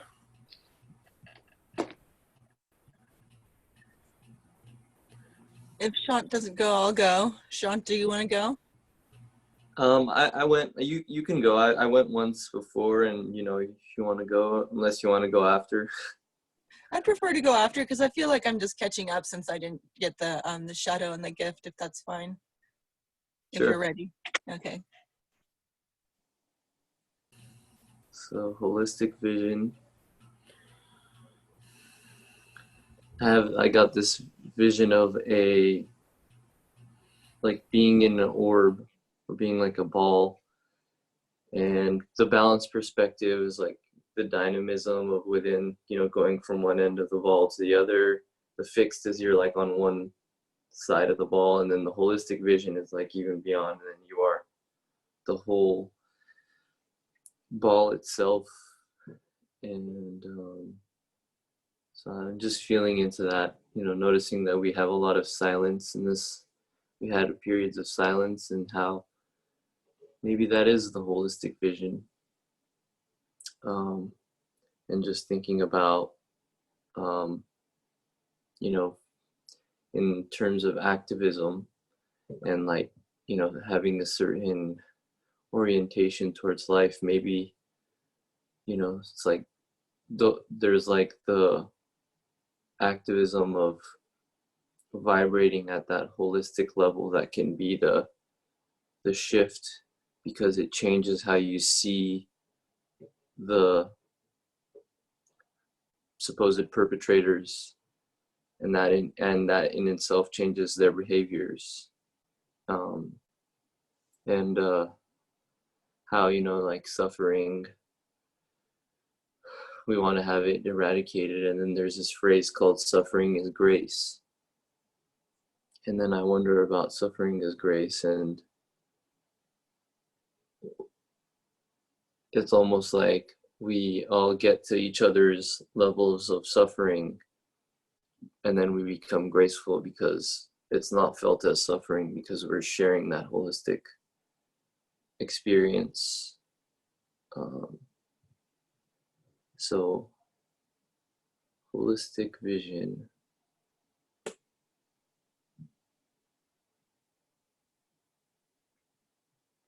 I feel the holisticness of when I have something that I am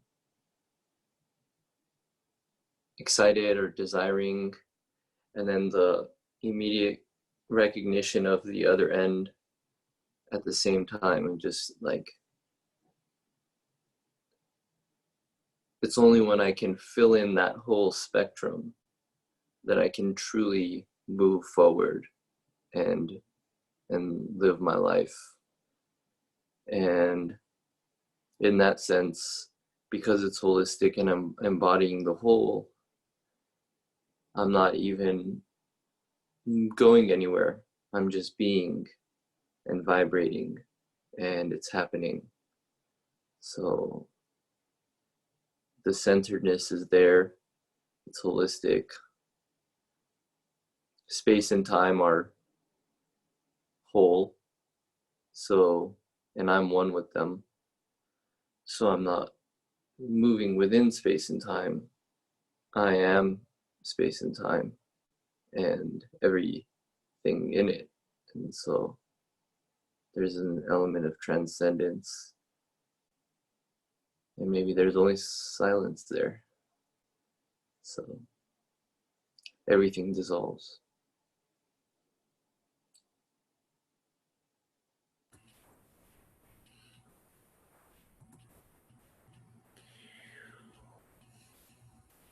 Wow, that was nice. I like that. We're deep into the Siddha now, you can tell. That was beautiful. Thank you, Sean. That's all I'm going to say. No comment other than that necessary. Thanks for the trip.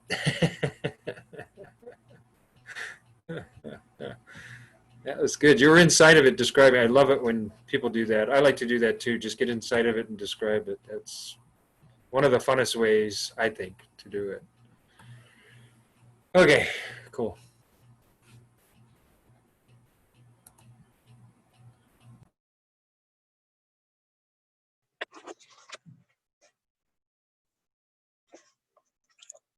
Hi, this is Denise Aurora. I think I'll just go ahead. Yes, pattern recognition. I have really enjoyed pattern recognition since I was a child. I used to just crumple up my baby blanket just so I could stare at it in the different forms it makes in different crumplings. I used to just crumple and recrumple until I found a place that I could then make the pattern of my blanket, have my little tiny dolls go into the caverns of it. And I would I would just stare at rocks and rock formations. And I was really fascinated by all the lines and caves and caverns and patterns of rocks. I grew up going to nature a lot and being around nature a lot. So looking at the patterns of nature, I grew up love doing, really feel connected to the patterns of nature and stare at the water and just watch it, the waves or the ripples, just, become in trance as the waves are lapping and listening to the sounds and feeling the music of the symphony of nature, and the wind, how it howls and swirls, and how it picks up a tree or leaves and swirls through the leaves, and all the trees leaves go shoo. You can see like where the wind is going and what direction it's going, and how it actually touches you and caresses you, and it seems to speak. The wind speaks, the weather speaks, the birds speak, noticing the patterns of what's happening in my mind, my body, my heart, my soul with nature. Like I'll be saying something and I'll be thinking or feeling something, and a bird will fly or above me, and it's an owl or it's an eagle, or it's a crow. And like the crow means, for instance, that time, interdimensional, no time. So when I'm thinking or feeling something, and then a crow is like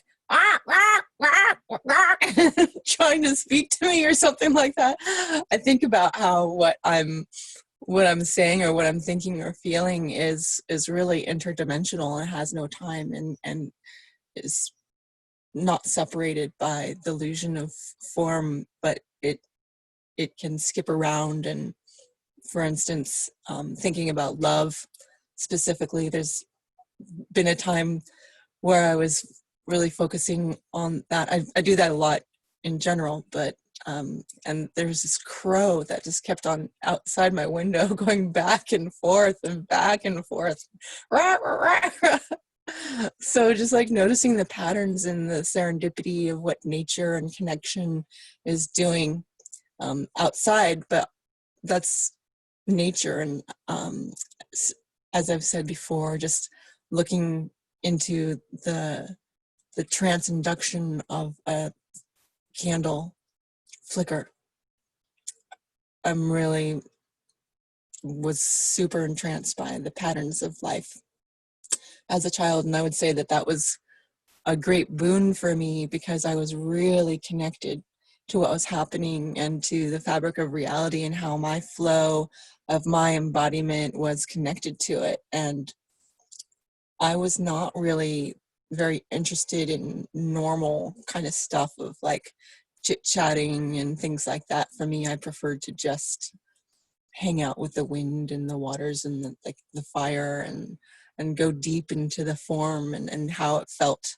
the elements feel inside of me and become it and go on journeys with it.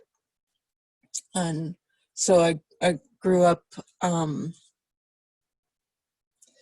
then, you know, noticing what's going on inside of me and the patterns that are happening. I was always into what I called mind chess, which was, okay, now I just thought that, where did that thought come from?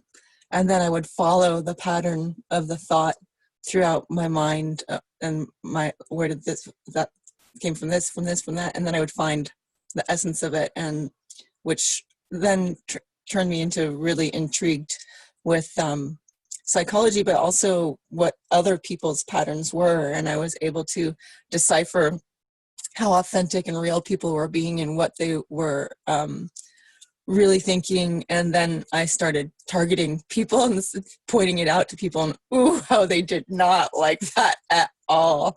People wanted to remain asleep. They didn't want to see their patterns. It hurt them. For me, you know, my family's blunt. We're Dutch, so we just like say it how it is. And that's not really appreciated in the American culture so much. So I had to really learn. I would end up getting into arguments being like, no, you actually lied. I saw you lie right there. Like, that's not, like, I would like point out people's lies and their untruths and their patterns that they couldn't recognize in their own way of living. And I thought that they were just liars, you know, like, but I think that I learned later that they actually don't have the capacity to see their own patterns, which is often very subconscious. And that's what I've learned about humanity by living in America, in the United States. And, you know, you guys are talking about activism and diversity.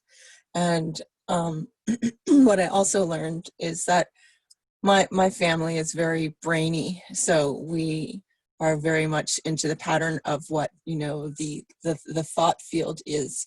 But there's a lot of different fields of experience and patterns that people live through, which is that's where the diversity is. It's not necessarily in the diversity of color, of skin, or nation and culture, but that there's those patterns as well, that I would say every, you know, gene experience and expression of body and being has its own pattern that unfolds and unravels in its own unique way.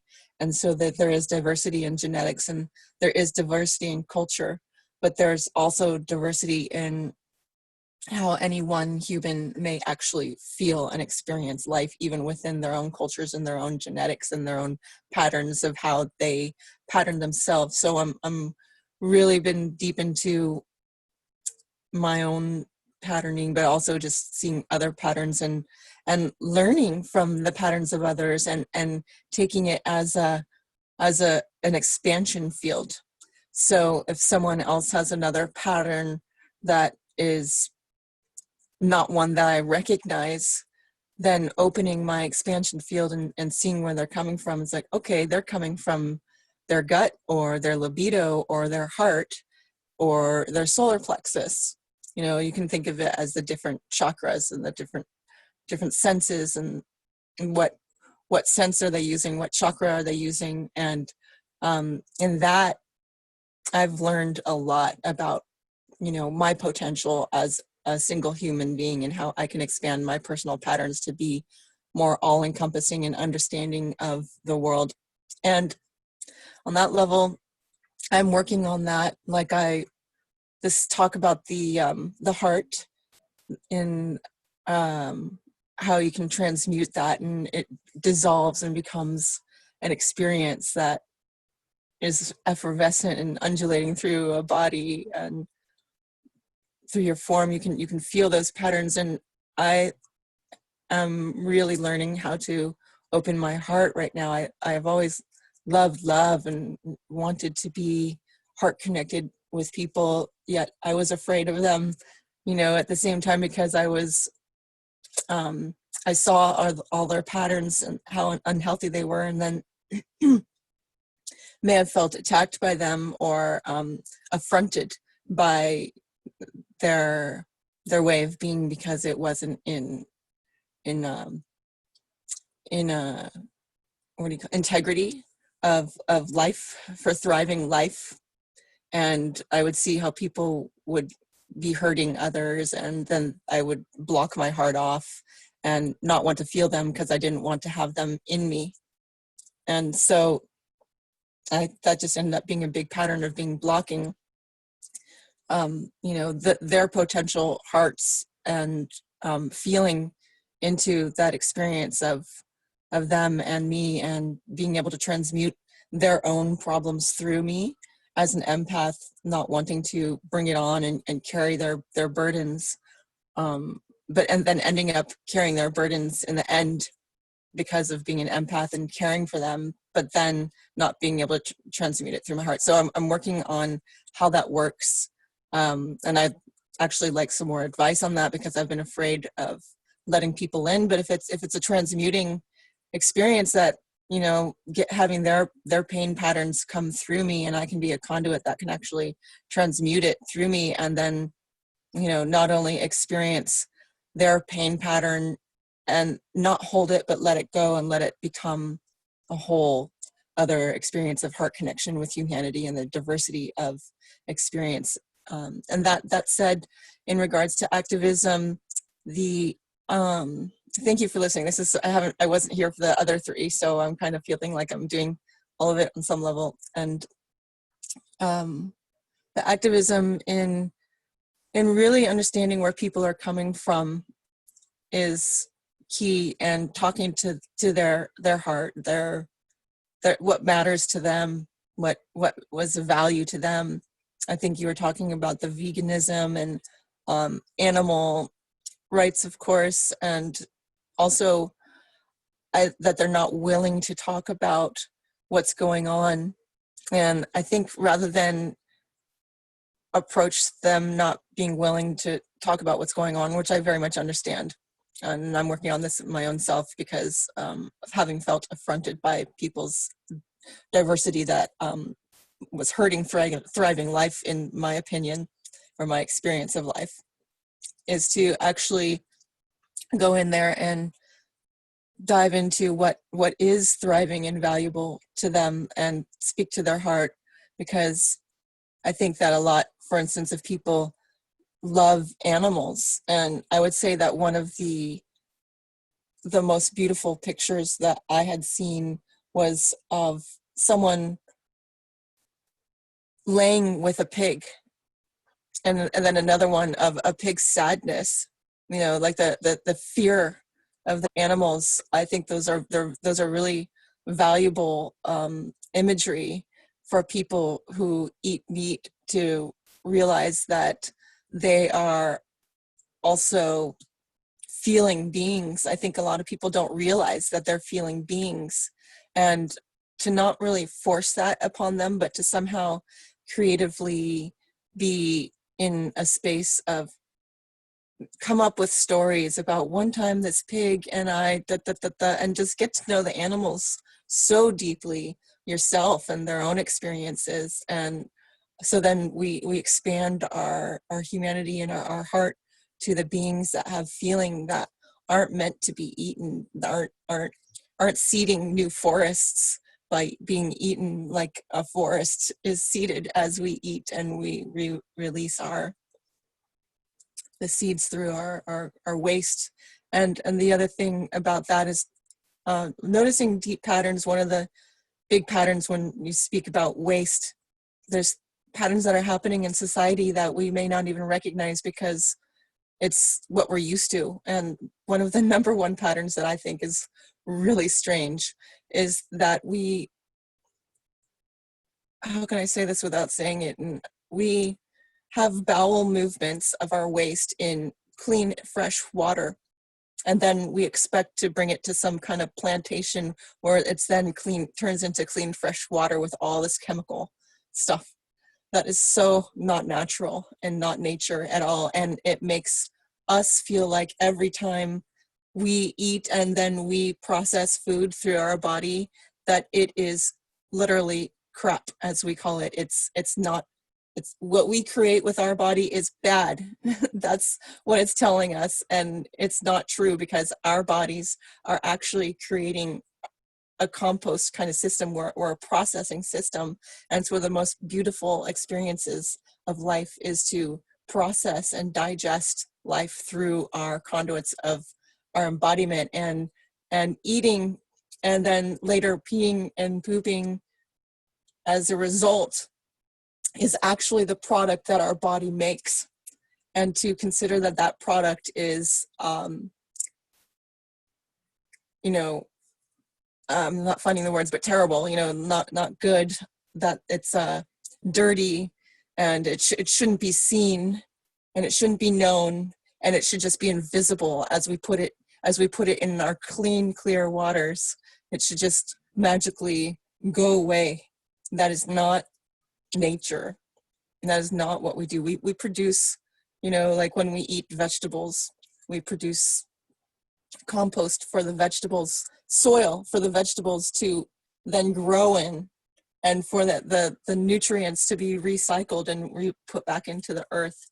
And, you know, seeds coming through the birds, plopping seeds around the world to make new trees, and the bees and all these things. So just noticing these patterns on a really deep level and questioning, is this a deep human error of philosophical and building experience that actually hurts our idea of what we are as lovely beings living on earth.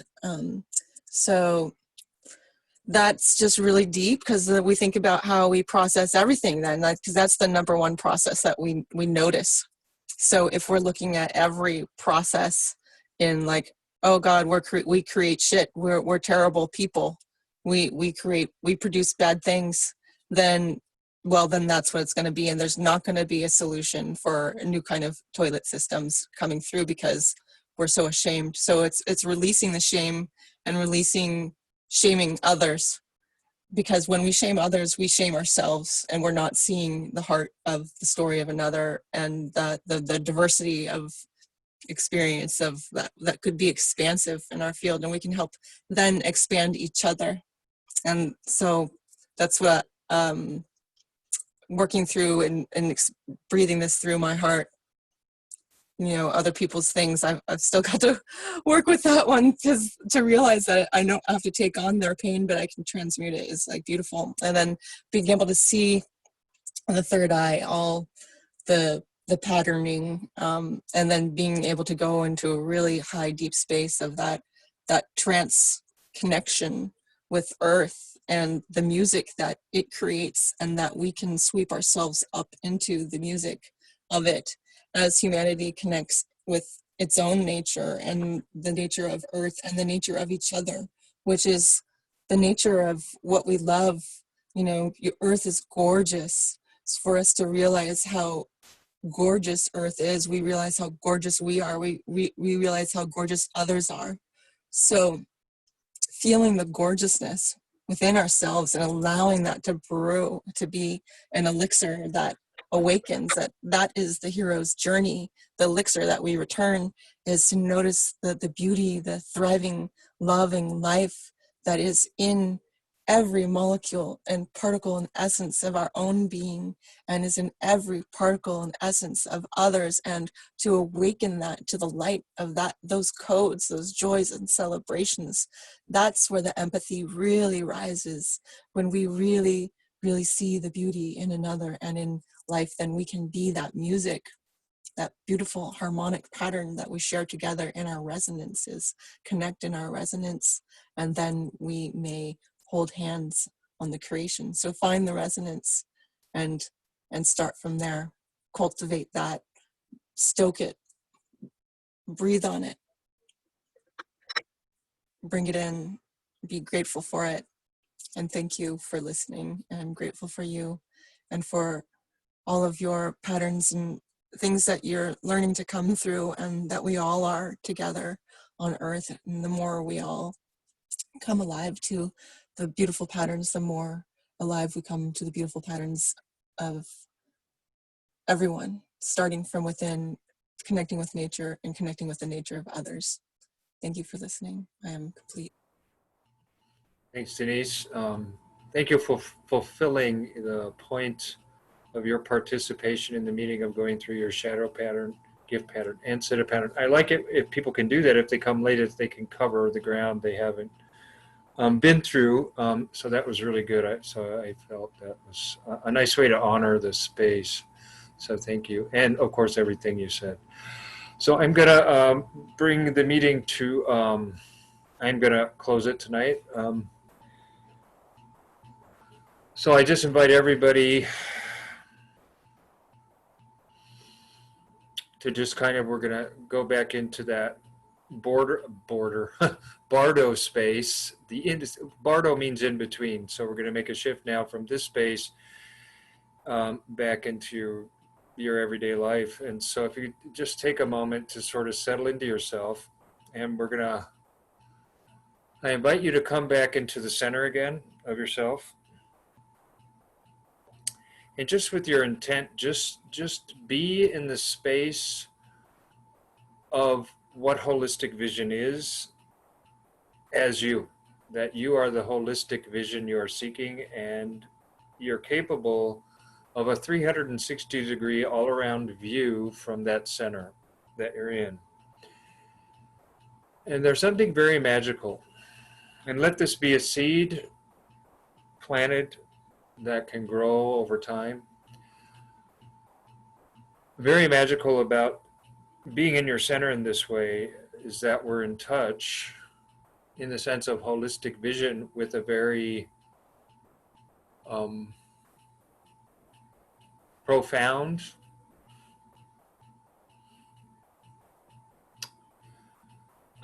existence of infinity.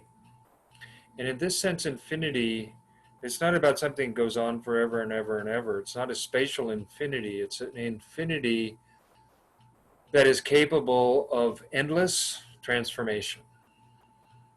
And all of us human beings have that infinity within us, that we are capable of infinite and never-ending transformation, that once we start the process of awakening, we will be on a journey of infinite awakening.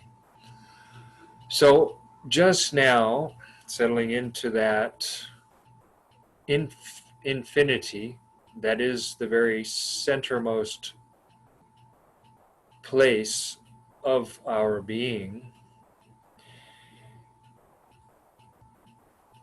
One of the beautiful things about that infinity is it's capable of being in touch with the infinity at the center of everything, because infinity is infinite.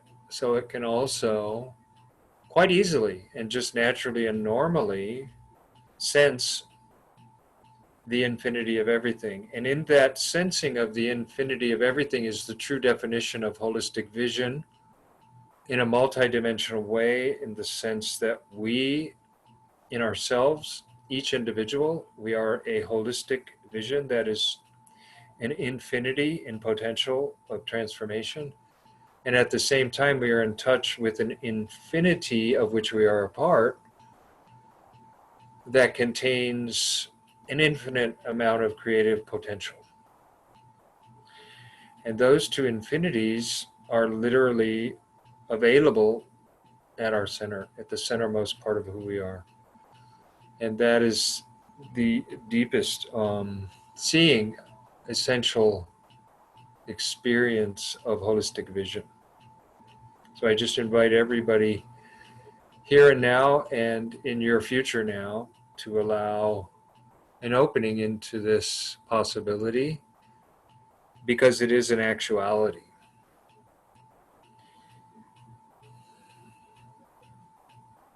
It is a truthfulness. Thank you all for participating.